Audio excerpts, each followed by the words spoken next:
For the latest in strategic affairs, subscribe to our YouTube channel. Click the bell icon for updates. You're on StratNews Global. Today is Environment Day, and something that the world is looking at very seriously in the 21st century. The fight against climate change is a fight that every one of us is involved. In fact, I recall author Ernest Hemingway, way back in the 50s, had spoken about the earth, and he had said, and I quote him here, "The earth is a fine place and worth fighting for." It indeed is, I think, the place worth fighting for. And to discuss how the world is fighting climate change and the environmental degradation that is happening around us, I'm joined by a special guest, Denmark's ambassador to India, Freddy Svane, who's, of course, joining us from Denmark at the moment. He's on a spot of vacation there, but he's gracious enough to join us for this program. Particularly because it's Environment Day, and I thank the ambassador and welcome him to StratNews Global's special program. Thank you very much indeed, Nitin. It's great being with you, and this special day is something that is kind of milestone for all of us, and I hope it will set a new direction, a greener and more sustainable direction for all of us. So thank you for inviting me.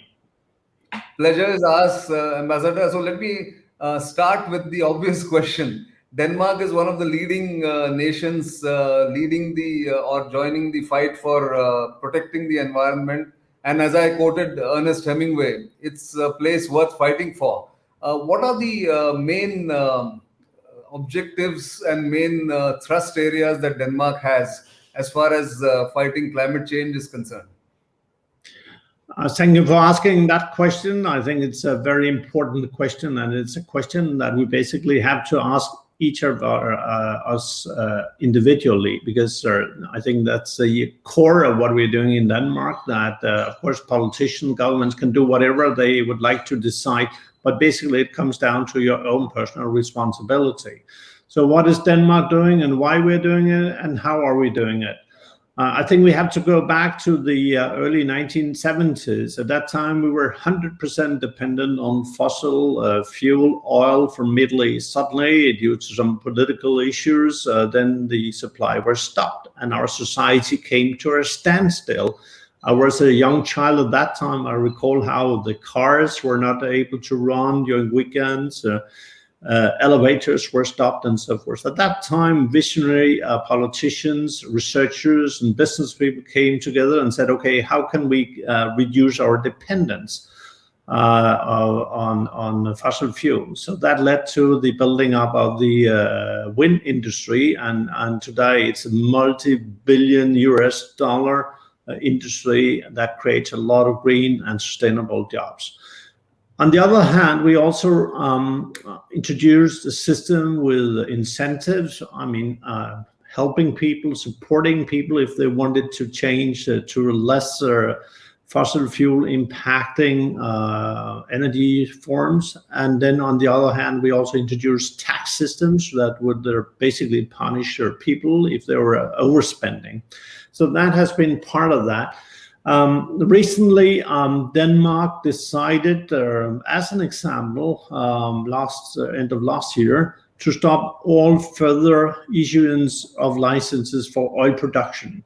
Denmark has oil production in the North Sea, but we decided that we would no longer issue licenses. So by 2050, all oil production in Denmark will be stopped. But from now on, there will be no issuance of any new licenses. So it's a very important step. Secondly, we also adopted a climate law which sets out a 70 reduction target to be reached by 2030. So we are going to reduce our CO2 emissions based on the year 1990. So our reduction, which is enshrined in the law, will be reduced by 70%. So it's a huge way. of accomplishing this kind of goal. Of course, we are a small country, but we think that we have to step forward and we have to be among the front runners, and that's what we are doing. I think that shows the way, really, the way all these steps have been taken by Denmark. And I think that gets translated into the India-Denmark Green Strategic Partnership, which was launched in September 2020 in the midst of the first wave of the coronavirus pandemic. Give us some more details of that strategic partnership, some highlights from there, and what India can borrow or at least learn from Denmark, or what Denmark is offering to India. Yeah, thanks a lot. It's a very important template. We think it's really a new platform. We are happy that India saw it in the same way. It all started with the idea that Denmark had to bring skills to India. And Prime Minister Modi at some point of time said that India has the scale, and India has the scale when it comes to opportunities, of course, but also the challenges. And then he added Denmark has the skills, meaning the solutions. So back in last year, and as you rightly said, in 28th of September 2020, we agreed on a Green Strategic Partnership. And basically that sets out a joint agenda, a joint action plan, where we are really targeting 22 sectors, where we are trying really to bring in the skills from Denmark and put it into the scale of India. So it's not just about telling India what to do, but it's really to bring kind of inspiration to India, to bring technologies, innovation, and so forth. And we have 4 tracks that I think are of importance for this discussion of today on the World Environment Day. We have the 4 tracks. First and foremost, energy. Secondly, water. And thirdly, finance. And fourthly, climate. When it comes to energy, I mentioned that Denmark has been a front runner when it comes to use of renewables, and especially wind.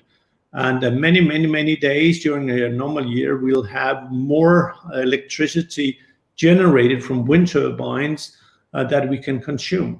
So our, let's say, energy mix is really dependent and is really supported by renewables and mainly wind. And we move from onshore, meaning turbines on land, to offshore wind farms.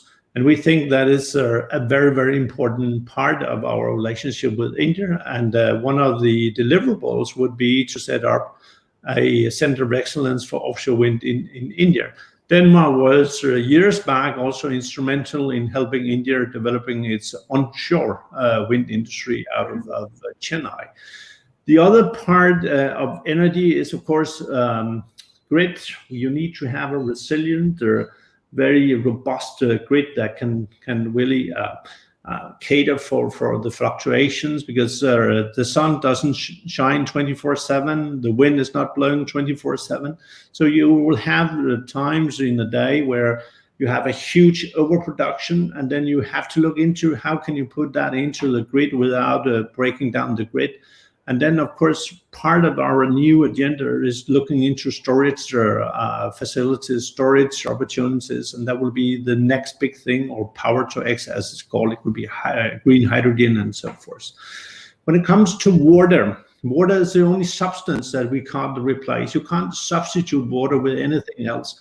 So we only have the water. The big issue is that we have too much water. Many places we have less water in too many places as well. We are not really taking fully care of the water resources. So that's why we, in Denmark, by the way, all the water that we are drinking is coming from the underground.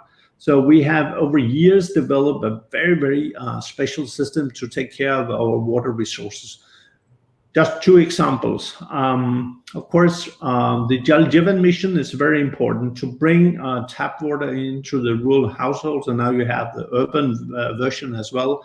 But in Denmark, since 1980, we have been able to almost half the consumption per capita of drinking water, meaning that, of course, if you have access to drinking water, it's not just a question of using it or utilizing it. You also have to show some restraint. And we did that both introducing high taxes and tariffs on water and discharge of water, but also really developing new technologies and so forth. Another important part of all this is that, in fact, today's drinking water distribution systems across the world are not the best ones. But in Denmark, the average non-revenue water being pumped into the distribution system and not being used or wasted in Denmark is 4 to 5%. In India, across the board, you would not find any district, any place where it's not less than 50%. So if you have a scarcity of water, which you have in India, then of course to bring the skills from Denmark to India, how to go about the drinking water is very, very important. So these were the 2 tracks. Yeah, I think these 4 tracks are extremely important. Water, in fact, I think one of the key result areas that Prime Minister Modi and his government are looking at is to reach tap water to every household in India by 2024. And that, again, Denmark would perhaps be very helpful in achieving that objective. But you're also working, if I am correct, on urban renewal and urban cities and the Urban Development Ministry. What are those projects that you're working on? Something with the Smart City project or with the urban conglomerates that are coming up in India in a large way? Give us some details of that.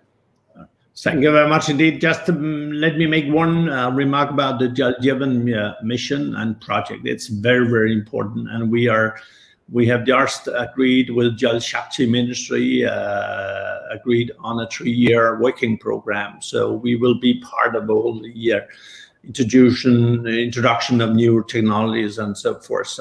But coming back to smart cities, I mean, we know urbanization is a big issue, and we will know that tons of people will be moving from rural India towards the cities and the conglomerates.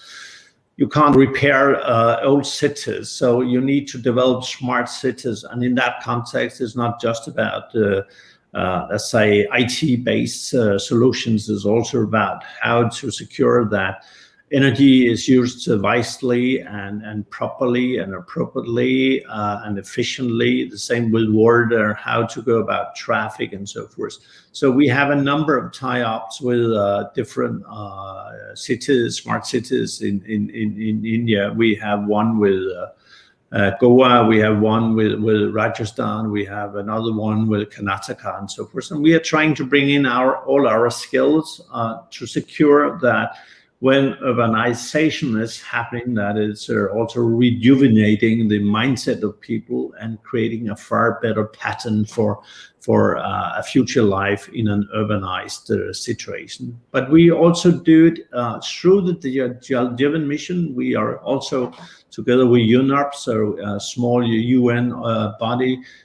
We are targeting a number of districts in UP, trying really to secure that water is being used smartly and in an efficient way. So we are across all these things, but smart city is really an important platform, and extremely happy that we can also be part of some of the new pilot projects when it comes to the urban Jal Jeevan mission under the Ministry of Urban Housing and so forth. Indeed, great to know that. And I think that is something that the way forward for India, because as you mentioned, rural to urban migration is one of the biggest challenges India is facing or will face in the coming 20 years or 25 years. But moving on a larger scale, on a strategic aspect, the COP24 and then of course G7, G20, all these summits are also talking about climate change and how to mitigate the adverse effects of climate change. What's the plan that Denmark has? And one subset of that question, Arctic Council is now beginning to take shape, and Denmark being a country which will have some say, I suppose, there. I don't know. I just want to ask you that. Do you think Arctic again needs to be handled very carefully, the Arctic region? And what are your plans for the global climate change plans that are going to be unveiled or are going to be progressed in coming decades or so? Right. Hi. Let me start by perhaps the most important thing, and that will be the climate changes and the upcoming international meetings. And in November, we'll have the COP26 in Glasgow. It's very, very important that we deliver on the commitments that we all undertook in Paris.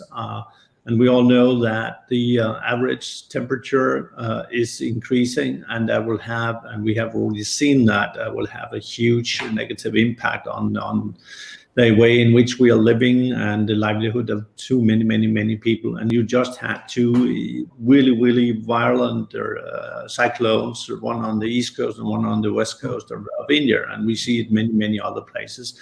So it goes without saying that we need really to turn on political statements and commitments into concrete, tangible results and activities. And hopefully COP26 will be able to deliver. Denmark, by what we are doing, we are really trying to set kind of objectives for how to go about these things.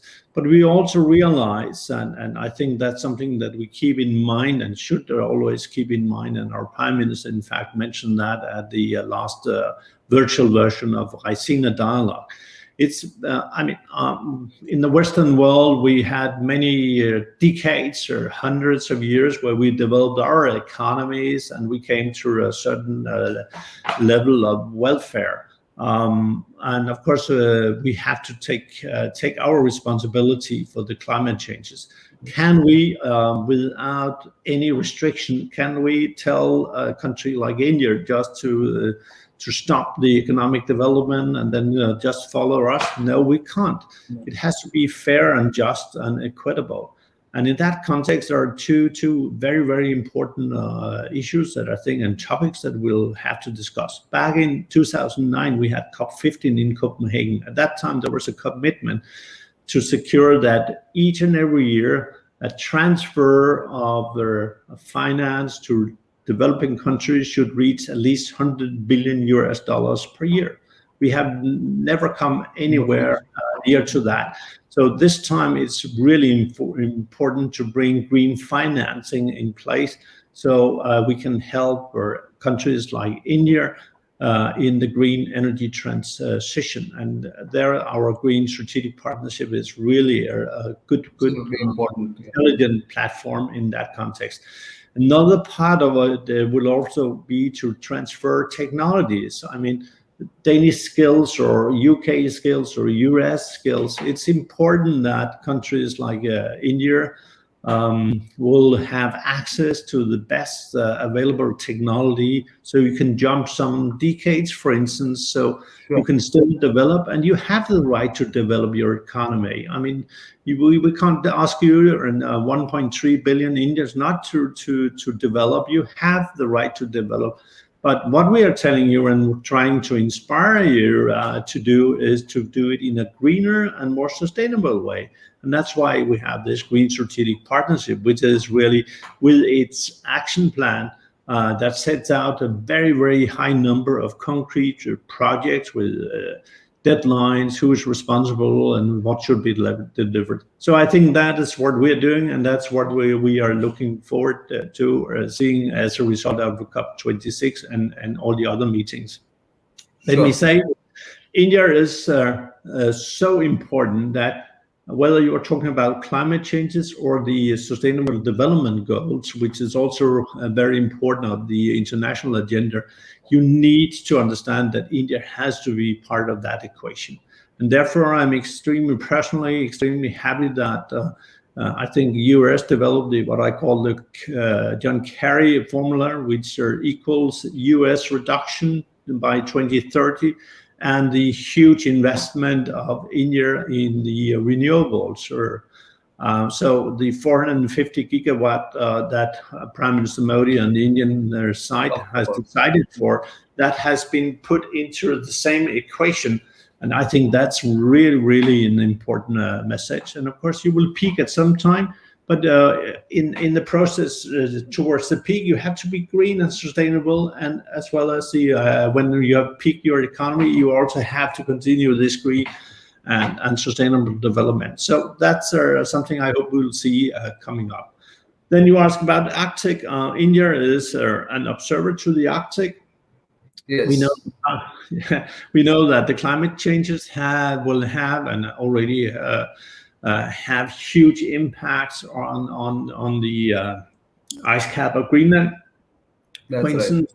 Therefore, it's important that we not only look towards the economic opportunities stemming from the melting of the ice and all that, so you can sail through less icy waters, but you also look into how to protect the environment. And we all know that the Arctic, like Antarctica, both regions are so important for our global, let's say, weather, the global climate, and so forth. So we all have a responsibility to play in this regard as well.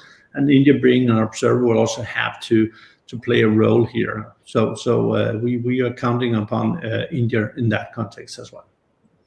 Great. Thank you, Ambassador. I think you've given us a very comprehensive overview of what we can do together. Of course, Denmark has the skills and which you are willingly sharing with a big country in terms of population and size like India, which needs new technology and, of course, a sustainable plan to fight or mitigate changes that are being brought because of climate change. But I'm sure together, I think we'll win this fight. And on this World Environment Day, let's take a pledge that we will fight this fight together and come out of this as victors rather than get defeated by nature. We have to live with nature, and I guess nature will then reward us with what we need to do. Thank you very much for your time, and have a great vacation ahead. And we'll look forward to seeing you in Delhi soon. I will come back. Thank you very much indeed. Stay green, be strong, and also think about your individual responsibility. You and I, as individuals, we also have a responsibility. So let's act green and in a sustainable way. A happy Environment Day. Thank you very much indeed. A pleasure. Thank you. Thank you for joining us. So viewers, this was the special program for Environment Day. You know where to reach us. Do send us your feedback for the program that we have done. And of course, you know where to reach us and follow us on our social media handles.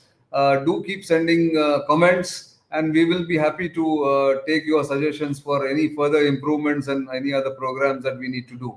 Until the next time, it's goodbye.